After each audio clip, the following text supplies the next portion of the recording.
இது suicide attempt, அதனால் கண்டிப்பாக இது போலீஸ் கேஸ் ஆகும்னு டாக்டரே சொல்லிட்டாரு. என் தம்பிக்கு ஏன் தான் இப்படி புத்தி போகுதுன்னு எனக்கு தெரியல. சூசைட் அட்டெம்ப்டா? அது எப்படி?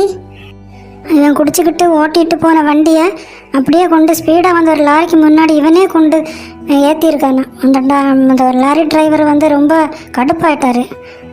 அவர் இங்கே வந்திருந்தார், அவர் தான் அட்மிட் பண்ணியிருக்காரு. நான் இவர் கூட 25 வருஷமாக வேலை பார்த்துட்டு இருக்கேன். எனக்கு அதனால் அவரோட வாழ்க்கையில் இவ்வளோ எல்லா சோகமும் எனக்கும் தெரியும். ஆனால் இப்படியெல்லாம் ஏன் இவர் பண்ணுறாரு? எங்களை பற்றியெல்லாம் ஒரு நிமிஷம் நீ திங்க் பண்ணியாடா. வாழ்க்கையில் சோதனைக்கு மேலே சோதனை மட்டும்தான் வருது. என்னால் தாங்க முடியலை, நானே முடிச்சுக்கலான்னு யோசித்தேன், அவ்வளோதான். அதுக்காக உன்னோட உயிரே மாற்றிக்கிறதா? உன்னோட சொந்த பந்தங்களை பற்றி நீ யோசிச்சு பாரு, எவ்வளோ வேதனை அவங்களுக்கு.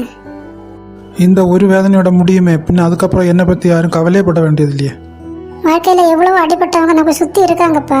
அவங்களெல்லாம் கொஞ்சம் பாரு. நீ உனக்குள்ளேயே நீ வாழ ஆரம்பித்தா இந்த உலகத்தையே நீ பார்க்க மாட்டேன். இந்த உலகத்தை சுற்றி பாரு, எவ்வளோ பேர் இதை விட கஷ்டத்தில் இருக்காங்கங்கிற யோசிச்சு பாரு. அவங்கக்கிட்ட போய் நீ பேச்சு கொடு, பழகு. அப்போ உனக்கு தெரியும் என்னோட வேதனையெல்லாம் ரொம்ப சின்னதுன்னு. நீ உனக்குள்ளேயே இப்படி ஒரு உலகத்தை அமைச்சிட்டு அப்படி இருக்கும்போது தான் அங்கே ரொம்ப வலியும் வேதனையும் மட்டும் உனக்கு தென்படுது. அப்போ அதில் இருந்து தப்பிக்கணும்னு தான் இந்த மாதிரி சூசைடுக்கெல்லாம் போகிறீங்க. அம்மா அப்பா இருந்திருந்தா அவங்க தாங்குவாங்களா? இப்போ எல்லா சோதனையும் வேதனையும் எனக்கு மட்டும் நானே அனுபவிச்சுக்க வேண்டியிருக்கு. இப்போ எனக்கு அம்மா அப்பா இருந்திருந்தா அவங்க கூட ஒரு ஒத்தாசையாக இருப்பாங்க. இப்போ யாருமே இல்லை பாரு, நான் தான் இருக்கேன் அவனுக்கு. இப்போ தம்பி, நீ என்கிட்ட ஒரு தம்பி மாதிரி தான் பழகுற. நானும் ஒரு அக்கா மாதிரி தான் உனக்கு எப்போவுமே ஆறுதல் தான் நான் சொல்லிட்டு இருக்கேன். நான் இப்போவும் நான் தான் சொல்கிறேன். நீ இந்த மாதிரி நமக்கு சோதனைகள் மட்டும்தான் வாழ்க்கையில் வருதுன்னு போது அடிபட்டு நமக்கு கீழே விழும்போது அங்கேயே படுத்திருக்க கூடாது பாரு. முன்னாடி நகர்ந்து செல்லணும், பின்னாடி போகக்கூடாது. தவழ்ந்து தான் நம்ம முன்னாடி போகாதா இருந்தால் கூட அது வந்து முன்னாடி தான் போகணுமே ஒழிய பின்னாடி போகக்கூடாது. அக்கா, எல்லாம் சொல்கிறதுக்கு ஈஸி, அதை அனுபவத்தில் வரும்போது என்னால் சத்தியமாக என்னால் தாங்க முடியலை. நானும் பார்த்துட்டு தான் இருக்கேன். அப்போ என்னோட வாழ்க்கையை பற்றி எனக்கும் நல்லாவே தெரியும்.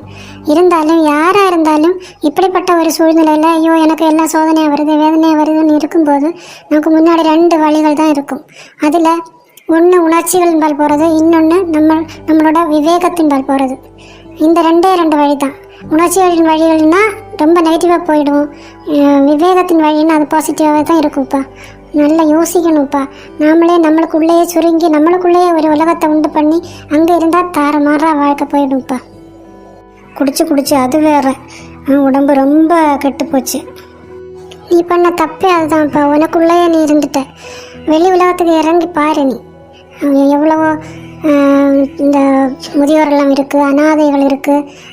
ஒரு ஹாஸ்பிட்டலில் தான் எவ்வளோ கேன்சர் அந்த மாதிரி நோயால் வாய்ப்பட்டு படுத்திருக்கிறவங்க அப்படியெல்லாம் நிறைய பேர் இருக்காங்க. அவங்க இடையில நீ போய் அவங்களுக்கு ஆறுதல் சொல்லி அவங்களோட வேதனை எவ்வளோ பெரிய வேதனைன்னு உனக்கு அப்போ தான் புரியும். அப்போ உன்னோட உடம்பையும் மனசையும் பிறருக்காக நீ கொடுத்து பாரு. அன்பும் பாசமும் அவங்களுக்கு நீ கொடுத்து பாரு. அவங்களுக்கு ஆறுதல் சொல்லிப்பாரு. கண்டிப்பாக அவங்களும் உனக்கு இருக்கும். நான் தனியாயிட்டேன் எனக்கு மட்டும் வேதனை சோதனைன்னு இருக்கிறது தான்ப்பா பிரச்சனை எல்லாருக்குமே. அதனால் நாம் இந்த மாதிரி நம்மளை மட்டும் கவனிச்சுட்டு இருக்கிறதுனால தான் இந்த பிரச்சனையே வருதுப்பா. வெளியே இறங்கி வா, ஊரில் இறங்கி 4 பேர்கிட்ட பேசு, நல்லா பழகு. அந்த ஏரியாவில் கூட உனக்கு பிடிச்ச மாதிரி ஒரு பொண்ணு கூட உனக்கு அமையலாம். இனி சொல்லி எந்த பிரயோசனமும் இல்லை. எனக்கு இனிமேல் கொஞ்ச நாள் தான் ஆயுசுன்னு டாக்டரே சொல்லிட்டாரு. என்னோட லிவர் கம்ப்ளீட்டாக போயாச்சு. ஆயுசெல்லாம் நம்ம கையிலெல்லாம் இல்லைப்பா. இப்போ டாக்டர் வந்து இன்னும் கொஞ்சம் காலம் தான்னு சொல்லிட்டு எவ்வளவோ வருஷ கணக்கில் இருக்காங்க இல்லையா. சும்மா இருக்கிற நான் கூட நாளைக்கு இல்லைன்னு வரலாம் இல்லையா.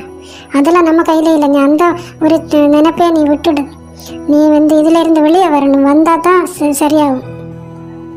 எனக்கும் என்னோட குடும்பம், பிள்ளைகள், என்னோடய ஹஸ்பண்டோட அம்மா அப்பா எல்லாருமே அங்கே இருக்காங்க. அவங்களையும் எனக்கு பார்த்துக்கணும். இப்போ இவன் இப்படிப்பட்ட ஒரு சூழ்நிலையில் ஆகிட்டான். என்ன பண்ணுறதுன்னு சொல்லுங்கள். நீ கவலைப்படாதக்கா. இந்த ஹாஸ்பிட்டலில் இருந்து வீட்டுக்கு போயிட்டா நான் வந்து ஹோம் நர்ஸை அரேஞ்ச் பண்ணுவேன். நீ அப்பப்போ வந்து பார்த்தா போதும்.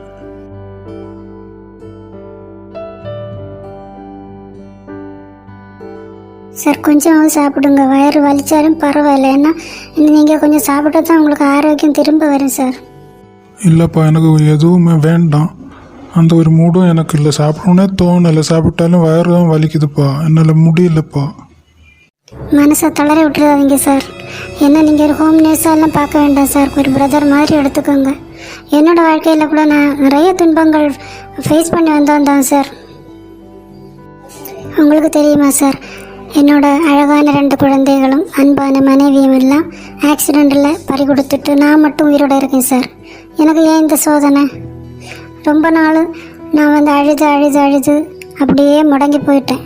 ஆனால் அதுக்கப்புறம் நான் சரி என்னோட இந்த உடம்பை வச்சுட்டு பிறருக்கு நம்மளை என்ன நல்லது பண்ண முடியுங்கிற அந்த இதுக்கு தான் இந்த ப்ரொஃபஷனை நான் எடுத்தேன் சார். ஒரு ஹோம் நேர்ஸாக எவ்வளோ பேருக்கு நான் ஆறுதலாக இருக்கலாம். எவ்வளோ பேரை நான் வந்து அவங்களோட அந்த கஷ்டமான ஒரு சூழ்நிலையில் அவங்களுக்கு ஒரு ஆறுதல் கொடுத்து, அன்பு பாசம் அந்த மாதிரி கொடுத்து, இப்போ அந்த ஆறுதல் அவங்களுக்கு கொடுக்குறது என்னோடய மனசையும் எனக்கு அது ஆறுதல் கொடுக்குது சார். அப்படி நான் அந்த வாழ்க்கையை நான் எடுத்துட்டேன். அப்போ அதில் இருந்து எனக்கு ஒரு சின்ன வருமானம் வரும், அதில் நான் வாழ்ந்துட்டு போவேன். அப்போது என்னோட எனக்கு கிடைச்ச இந்த உடம்பு பிறருக்காக உபயோகப்படுதுங்கிற ஒரு திருப்தி எனக்கு இப்போ இருக்குது சார். என்னை நான் தனிமைப்படுத்திக்கிட்டது தான் நான் பண்ண முதல் தப்புன்னு இப்போ எனக்கு புரியுதுப்பா. நிறைய பேர் என்னோட பேசும்போது தனிமையில் அந்த குடிபோதையில் எனக்கு மனசை மழுங்கி போய் என்னென்ன இல்லாமல் நெகட்டிவாக நான் என்னை பற்றி எடுக்க ஆரம்பித்தேன். எனக்கு யாரும் இல்லை, நான் வேஸ்ட்டு, யூஸ்லெஸ், அந்த மாதிரியான ஒரு தாட். நான் யாருக்காக வாழணும் அந்த மாதிரி எனக்கு போச்சுப்பா. இப்போ எனக்கு நான் உணர்றேன். ஆனால் இனி உணர்ந்து எந்த பிரயோஜனமும் இல்லை.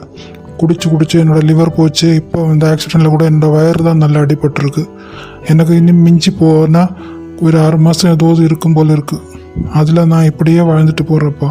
இந்த ஜென்மம் இப்படி தான். யாரோ காலிங் பெல் அடிக்கிறாங்கப்பா, போய் பாருங்க. ஓகே சார், இதோ போகிறேன்.